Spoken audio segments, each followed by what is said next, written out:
Hello friends, welcome to day trader Telugu and good evening. Sensex 60 points gain అయ్యి 38,417 దగ్గర close అయితే Nifty 21 points gain అయ్యి 11,355 దగ్గర క్లోజ్ అవ్వడం జరిగింది. సో ఫస్ట్ టాటా మోటార్స్ గురించి మాట్లాడుకుందాం. సో టాటా మోటార్స్ షేర్ అనగానే మీరు సెర్చ్ చేస్తే మీకు టాటా మోటార్స్ లిమిటెడ్ అని ఆల్మోస్ట్ 150 రూపీస్ దగ్గర ట్రేడ్ అవుతున్న షేర్ అయితే కనిపిస్తూ ఉంటుంది కదా. కాకపోతే టాటా మోటార్స్కి ఇంకొక షేర్ కూడా ఉందన్నమాట. సో దాన్ని టాటా మోటార్స్ లిమిటెడ్ డీవీఆర్ అంటారు. అది కూడా టాటా మోటార్స్కి సంబంధించిన షేరే, కాకపోతే డీవీఆర్ అనమాట. అంటే డీవీఆర్ అంటే డిఫరెన్షియల్ ఓటింగ్ రైట్స్. అండ్ ఈ డీవీఆర్ అంటే ఏంటో తెలుసుకునే దానికి ముందు ఈ రోజున్న అప్డేట్ ఏంటో తెలుసుకునే ప్రయత్నం చేద్దాం ఫ్రెండ్స్. ఇన్ జనరల్గా టాటా కంపెనీస్కి సంబంధించి హోల్డింగ్ కంపెనీ టాటా సన్స్ అనమాట. ఈ కంపెనీస్ అన్నిట్లో టాటా సన్స్ వాళ్ళు అయితే కొంత పర్సెంట్ వాటాని అయితే హోల్డ్ చేస్తుంటారనమాట. రీసెంట్ గా వచ్చిన అప్డేట్ ఏంటంటే టాటా సన్స్ వాళ్ళు అంటే టాటా గ్రూప్ కంపెనీస్ లో వాటాని హోల్డ్ చేస్తుంటారు అనుకున్నాం కదా. వాళ్ళు టాటా మోటార్స్ లిమిటెడ్ కి సంబంధించిన డీవీఆర్ షేర్స్ ని 53 lakh షేర్స్ ని పర్చేస్ చేయడం జరిగింది at the price of 56 rupees అనమాట. ఇలా టాటా సన్స్ వాళ్ళు టాటా మోటార్స్ కి సంబంధించిన డీవీఆర్ షేర్స్ లో 53 lakh షేర్స్ ని పర్చేస్ చేశారు అనగానే ఇంట్రాడే సెషన్స్ లో మనకి డీవీఆర్ షేర్స్ లో ఆల్మోస్ట్ 10% దగ్గరగా గెయిన్ కనిపించడం జరిగింది ఫ్రెండ్స్. అండ్ నార్మల్ షేర్స్ లో ఆల్మోస్ట్ 1% దగ్గరగానే గెయిన్స్ ఉన్నాయన్నమాట. సో ఇప్పుడు మాట్లాడుకుందాం టాటా మోటార్స్ కి టాటా మోటార్స్ డీవీఆర్ కి తేడా ఏంటనేది. ఇన్ జనరల్ గా మీరు స్టాక్ మార్కెట్ లో షేర్ అంటే ఎలాంటి డెఫినేషన్ చూస్తుంటారు? ఒక కంపెనీకి సంబంధించిన షేర్ కొంటున్నారంటే మీరు ఆ కంపెనీలో సమ్ పార్ట్ కొంటున్నారు. సో ఆ కంపెనీకి సంబంధించి మీకు కొంత వాటా ఉంది అని అనుకుంటూ ఉంటాం కదా. కాకపోతే ఏ కంపెనీకి సంబంధించిన మీరు డీవీఆర్ షేర్స్ కొన్నారనుకోండి, డిఫరెన్షియల్ ఓటింగ్ రైట్స్ని కొన్నారనుకోండి, ఆ కంపెనీలో మీకు ఓటింగ్ రైట్స్ అనేవి ఉండవన్నమాట. ఎప్పుడైనా ఒక కంపెనీలో ఒక కార్పొరేట్ ఇష్యూ లేదంటే ఒక ఇంపార్టెంట్ ఎమర్జెన్సీ ఇష్యూ రైజ్ అయింది అనుకోండి, ఆ కంపెనీకి సంబంధించిన షేర్ హోల్డర్స్ ఓటింగ్ అనేది చాలా ఇంపార్టెంట్ అవుతుంది. సో ఏ డెసిషన్ తీసుకోవాలనుకున్నా మెజారిటీ షేర్ హోల్డర్స్ ఇటుపక్క ఓట్ వేస్తే అటుపక్కే కంపెనీ డెసిషన్ తీసుకోవాల్సి ఉంటుంది. కాబట్టి ఓటింగ్ రైట్స్ అనేవి ఒక కంపెనీకి సంబంధించి చాలా important. So Tata Motors normal share కొన్న వాళ్ళకి ఓటింగ్ రైట్ ఉంటుంది. Tata Motors limited DVR shares కొన్న వాళ్ళకి ఓటింగ్ రైట్ అయితే ఉండదు.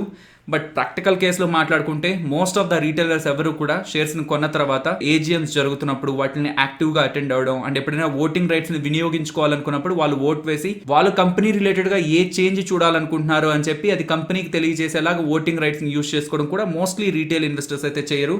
సో ఎవరైతే ఓటింగ్ రైట్స్ అవసరం లేదు అనుకుంటుంటారో వాళ్ళు డీవీఆర్ షేర్స్ అయితే కొనుక్కోవచ్చు ఫ్రెండ్స్. కాకపోతే మోస్ట్లీ పెద్ద పెద్ద మ్యూచువల్ ఫండ్స్ కానీ ఇన్స్టిట్యూషనల్ ఇన్వెస్టర్స్ కానీ మోస్ట్లీ ఓటింగ్ రైట్స్ ఉండే షేర్స్ లోనే యాక్టివిటీ చూపిస్తూ ఉంటారనమాట. బికాస్ ఎప్పుడైనా ఒక కంపెనీకి సంబంధించి కార్పొరేట్ ఇష్యూస్ వచ్చాయనుకోండి, మెజారిటీ వాటాదారులు ఏ పక్క ఓటేస్తే అటుపక్కే డెసిషన్ అనేది తీసుకుంటుంది. కాబట్టి కంపెనీ మోస్ట్లీ ఎక్కువ శాతం వాటాని హోల్డ్ చేసే వాళ్ళందరూ కూడా ఓటింగ్ రైట్స్ ఉండే షేర్స్ అయితే తీసుకుంటుంటారు. కాబట్టి ఇక్కడ మంచి లిక్విడిటీ ఉంటుంది. కాకపోతే డీవీఆర్లో ఓటింగ్ రైట్స్ ఉండవు కాబట్టి మోస్ట్లీ రీటైలర్స్ ఎక్కువగా దీంట్లో యాక్టివిటీ అయితే చూపిస్తుంటారు. కాబట్టి సమ్ టైమ్స్ మనకి ఈ డీవీఆర్ షేర్స్లో లిక్విడిటీ అనేది కొంత తక్కువగా ఉండొచ్చు అనమాట.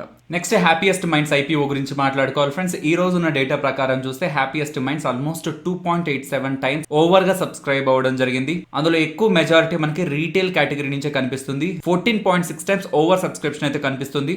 సో మోస్ట్లీ ఇక లాటరీలోకి వెళ్ళిపోయినట్లే. అంటే ఎవరైతే దీంట్లో అప్లై చేస్తున్నారో సో మీకు లాటరీ బేస్డ్గానే ఈ అలాట్మెంట్ అయితే జరుగుతుంది ఫ్రెండ్స్. సో మీ డీమ్యాట్ అకౌంట్లోంచి ఒక లాట్కి మించి అప్లై చేయకండి. మనందరికీ తెలుసు క్యూఐబీస్ ఆర్ ఎన్ఐఏస్ అంటే నాన్ ఇన్స్టిట్యూషనల్ ఇన్వెస్టర్స్, అలాగే క్వాలిఫైడ్ ఇన్స్టిట్యూషనల్ బయర్స్. వీళ్ళ యాక్టివిటీ అనేది స్టార్టింగ్లో మనకి కనిపించదు ఫ్రెండ్స్. ఏ రోజైతే మనకి క్లోజింగ్ డే ఉంటుందో ఆ రోజు వీళ్ళ దగ్గర నుంచి రియల్ యాక్టివిటీ అయితే కనిపిస్తుంది. ఈలోపు మనకి రీటైల్ కేటగిరీలోనే ఓవర్ సబ్స్క్రిప్షన్ అయితే కనిపిస్తూ ఉంటుంది. ప్రెసెంట్ అయితే 2.8 టైమ్స్ అయితే ఓవర్ సబ్స్క్రైబ్ అయితే అవ్వడం జరిగింది. మోస్ట్లీ ఐపీఓని 2 మెథడ్స్ ద్వారా అప్లై చేస్తుంటారు. ఒకటి నెట్ బ్యాంకింగ్, ఇంకొకటి UPI. So net banking use చేసి ఎలా అప్లై చేయాలనేది అయితే డెడికేటెడ్ వీడియో ఆల్రెడీ ఛానల్లో ఉంది, నేను మీకు కామెంట్ సెక్షన్ లో పిన్ చేస్తున్నాను. బట్ యూపీఐని యూస్ చేసి ఎలా అప్లై చేయాలి, జెరోదా నుంచి ఎలా అప్లై చేయాలన్నది అయితే మీకు టెక్స్ట్ రూపంలో నేను ఈ వీడియోలో డెడికేటెడ్ వీడియోలో లాస్ట్ లో అయితే అప్డేట్ చేయడం జరిగింది. బట్ అప్ స్టాక్ లో కూడా యూపీఐని యూస్ చేసి మీరు అప్లై చేసుకోవచ్చు. సో దానికి సంబంధించిన కంప్లీట్ డేటాని మన టెలిగ్రామ్ లో ఆల్మోస్ట్ 11:30 అరౌండ్ అయితే పోస్ట్ చేయడం జరిగింది. అండ్ ఈ హ్యాపీయెస్ట్ మైండ్స్ డెడికేటెడ్ వీడియో చేస్తున్నప్పుడు ఏమనుకున్నాం ఫ్రెండ్స్, వీళ్ళు 97% డిజిటల్ సెగ్మెంట్ నుంచి, ప్యూర్ డిజిటల్ సెగ్మెంట్ నుంచి ఎర్న్ చేస్తున్నారు అనుకున్నాం కదా రెవెన్యూస్ ని. ఇన్ఫోసిస్ వాళ్ళు కేవలం 31%, కాగ్నిజెంట్ వాళ్ళు 30%, మైండ్ ట్రీ వాళ్ళు 49%, యాక్సెంచర్ వాళ్ళు 65% డిజిటల్ సెగ్మెంట్ నుంచి అయితే వాళ్ళు రెవెన్యూస్ గా సంపాదించుకుంటున్నారు. అంటే వాళ్ళ టోటల్ రెవెన్యూస్ లో ఇంత పర్సెంట్ అయితే డిజిటల్ సెగ్మెంట్ నుంచి ఉందన్నమాట. కాకపోతే హ్యాపీయెస్ట్ మైండ్స్ వాళ్ళు 97% డిజిటల్ సెగ్మెంట్ నుంచి అయితే సంపాదిస్తున్నారు. ఇండియన్ స్టాక్ మార్కెట్ లో లిస్ట్ అయిన ఏ ఐటీ కంపెనీ కూడా ఇంత పర్సెంట్ కి దగ్గరగా అయితే లేదు. సో ఇక్కడ కనిపిస్తున్న ఈ 3 కంపెనీ కూడా మనకి గ్లోబల్ గా ఇతర దేశాల్లో లిస్ట్ అయిన కంపెనీస్ అనమాట. అండ్ అలాగే అశోక్ సుతా గారు చెప్తున్నది ఏంటంటే మోస్ట్లీ ఇండియాలో లిస్ట్ అయిన ఐటీ కంపెనీస్ గ్రోత్ అనేది 8 to 10% ఉంటుంది. కాకపోతే happiest minds next coming years లో గ్రోత్ అనేది యావరేజ్ గా 20% యాన్యువల్లీ గ్రోత్ ఉంటుందని చెప్పి కొంత స్ట్రాంగ్ పాజిటివ్ కామెంట్స్ కూడా చేయడం జరిగింది ఫ్రెండ్స్. నెక్స్ట్ వడాఫోన్ ఐడియా గురించి మాట్లాడుకోవాలి. సో ఈ రోజు వడాఫోన్ ఐడియా వాళ్ళు ఒక ఇంపార్టెంట్ స్ట్రాటజిక్ అనౌన్స్మెంట్ అయితే చేయడం జరిగింది. సో ఇప్పటివరకు ఎలా ఉండేదంటే, సో ఇండియన్ బిజినెస్ వరకు మాట్లాడుకుంటే వడాఫోన్ అనేది డిఫరెంట్ కాదు, ఐడియా అనేది డిఫరెంట్ కాదు. ఈ రెండు కూడా ఒకే కంపెనీ, ఒకే జాయింట్ వెంచర్కి సంబంధించిన కంపెనీ. బట్ స్టిల్ వీళ్ళు మెర్జ్ అయిన తర్వాత కూడా వీళ్ళు ఇండివిజువల్ బిజినెస్గానే రన్ అవ్వడానికి ప్రయత్నించారనమాట. అంటే మీరు బయట చూస్తే వడాఫోన్ స్టోర్స్ విడిగా కనిపిస్తుంటాయి, ఐడియా స్టోర్స్ మీకు విడిగా కనిపిస్తుంటాయి. కాకపోతే కమింగ్ డేస్ నుంచి మీకు వడాఫోన్ స్టోర్స్ విడిగా, ఐడియా స్టోర్స్ విడిగా అయితే కనిపించవు ఫ్రెండ్స్. వీళ్ళు ఈ రెండింటిని కూడా కంబైన్ చేస్తూ కొత్త బ్రాండ్ అయితే క్రియేట్ చేయడం జరిగింది. సో దానికి VI అనే నేమ్ పెడుతున్నారనమాట. ఇలా వీళ్ళు చేయడానికి మెయిన్ రీజన్ ఏంటంటే, మెయిన్లీ వాళ్ళ ఆపరేషనల్ ఎక్స్పెన్సెస్ తగ్గించుకోవడానికి అనమాట. అంటే ఒకే ఏరియాలో 2 డిఫరెంట్ స్టోర్, లైక్ ఒక వడాఫోన్ స్టోర్, ఒక ఐడియా స్టోర్ మెయింటైన్ చేయడం కంటే కూడా రెండింటిని కంబైన్ చేసి ఒకే స్టోర్ మెయింటైన్ చేసినట్లయితే ఎంప్లాయీస్ అనే కాదు, టోటల్ ఆపరేషనల్ ఎక్స్పెన్సెస్ లైక్ ఆ స్టోర్ మెయింటెనెన్స్ అండ్ ఇతర ఎక్స్పెన్సెస్ అన్ని కూడా చాలా వరకు మనకి రెడ్యూస్ అవుతుంది. కాబట్టి ఇండియాకి సంబంధించిన వడాఫోన్ అలాగే ఐడియా బిజినెస్ ని ఇంటిగ్రేట్ చేసే ప్రయత్నం అయితే ప్రెసెంట్ వీళ్ళు చేస్తున్నారు. ఇలా నిజంగా వీళ్ళు ఆపరేషనల్ కాస్ట్లు తగ్గించుకోవాలనుకుంటే మెర్జర్ అయిన కొన్ని నెలలకే చేసి ఉండేవాళ్ళు. కాకపోతే ఇది కాదు ఇంపార్టెంట్ పాయింట్ ఇక్కడ. అండ్ రీసెంట్ టైమ్స్ లో వడాఫోన్ ఐడియా వాళ్ళు చేసిన ఇంపార్టెంట్ స్టేట్మెంట్ ఏంటి, మేము 15,000 crores దగ్గరగా డబ్బులు రేస్ చేయాలనుకుంటున్నామని కదా. ఇలా చేయడం ద్వారా వడాఫోన్ ఐడియా కూడా ఇండస్ట్రీలో ఉండాలనుకుంటుంది. Like Vodafone Idea promoters Vodafone ఐడియాని అలా వదిలేయాలనుకోవట్లేదు. బిజినెస్ లో సమ్ చేంజెస్ చేసి వడాఫోన్ ఐడియాని సస్టైనబుల్ బిజినెస్ గా మార్చడానికి వాళ్ళ ప్రమోటర్స్ ప్రయత్నిస్తున్నారని చెప్పే ప్రయత్నం ఏది. బికాస్ వీళ్ళు రైజ్ చేయాలనుకుంటున్న డబ్బులు రిలేటెడ్గా ఇన్వెస్టర్స్ ఆసక్తి చూపించాలనుకుంటున్నా సరే, ప్రమోటర్స్ వాళ్ళ బిజినెస్ మీద సీరియస్గా ఉన్నారన్న విషయం అయితే ఇన్వెస్టర్స్కి అర్థం కావాలన్నమాట. సో ప్రమోటర్స్ సైడ్ నుంచి మేము బిజినెస్ మీద ఇంట్రెస్టెడ్గానే ఉన్నాం, వడాఫోన్ ఐడియాని అలా వదిలేయాలనుకోవట్లేదు, అందుకే ఇలా కొత్త బ్రాండింగ్తో కూడా వస్తున్నామని ప్రమోటర్స్ ఇన్వెస్టర్స్కి చెప్పే ప్రయత్నం లాగైతే నాకు అనిపిస్తుంది ఫ్రెండ్స్. కాకపోతే ఒక ఇంపార్టెంట్ థింగ్ అయితే ఇక్కడ మనం గుర్తుపెట్టుకోవాలి, వీళ్ళైతే 15,000 crores రైజ్ చేస్తాం, మోర్ దాన్ 25,000 crores అయితే మేము రైజ్ చేయమని చెప్తున్నారు కదా. ఈవెన్ వీళ్ళు 25,000 crores రైజ్ చేసినా సరే అది ఆల్మోస్ట్ 1 to 1.5 year లోపు వీళ్ళకి ఖర్చు అయిపోతుంది అనమాట. బికాస్ FY21లోనే వడాఫోన్ ఐడియా వాళ్ళకి 14,000 crores దగ్గరగా కావాల్సి వస్తుంది, FY22లో 16,000 crores అండ్ FY23లో 32,700 crores కావాల్సి వస్తుంది అనమాట. అంటే ఇయర్ ఆన్ ఇయర్ వీళ్ళ ఖర్చులు అయితే పెరుగుతూనే ఉంటాయి. యాజ్ ఆఫ్ నౌగా వీళ్ళు చేసిన ఫండ్ రైజింగ్ ద్వారా కొంత సస్టైనబిలిటీ దొరుకుతుందేమో, కొంతవరకు వాళ్ళు మూవ్ అవ్వగలరేమో. బట్ అక్కడి నుంచి మూవ్ అవ్వాలంటే ఈ 2 things లో ఏదో ఒక ఇంపార్టెంట్ థింగ్ వీళ్ళు చేయాల్సి ఉంటుంది అనమాట. ఒకటి, ఒక పెద్ద స్ట్రాటజిక్ ఇన్వెస్టర్ ని వడాఫోన్ ఐడియాలోకి VIలోకి తీసుకురావాల్సి ఉంటుంది.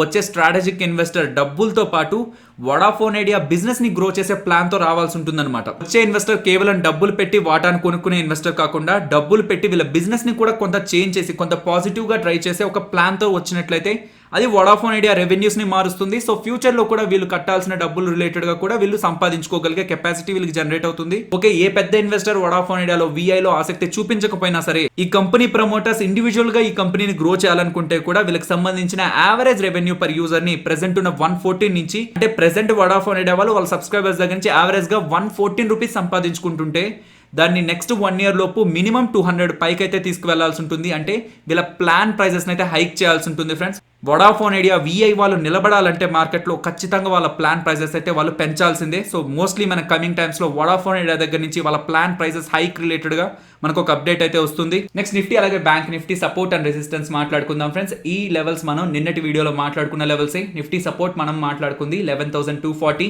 అండ్ ఈ రోజు మీరు గమనిస్తే నిఫ్టీ లోయెస్ట్ 11,250 అనమాట. సో ఆల్మోస్ట్ 11,250 వరకు వచ్చి అక్కడి నుంచి ఆల్మోస్ట్ 100 points ప్లస్ మనకి నిఫ్టీ అయితే గెయిన్ అవడం జరిగింది.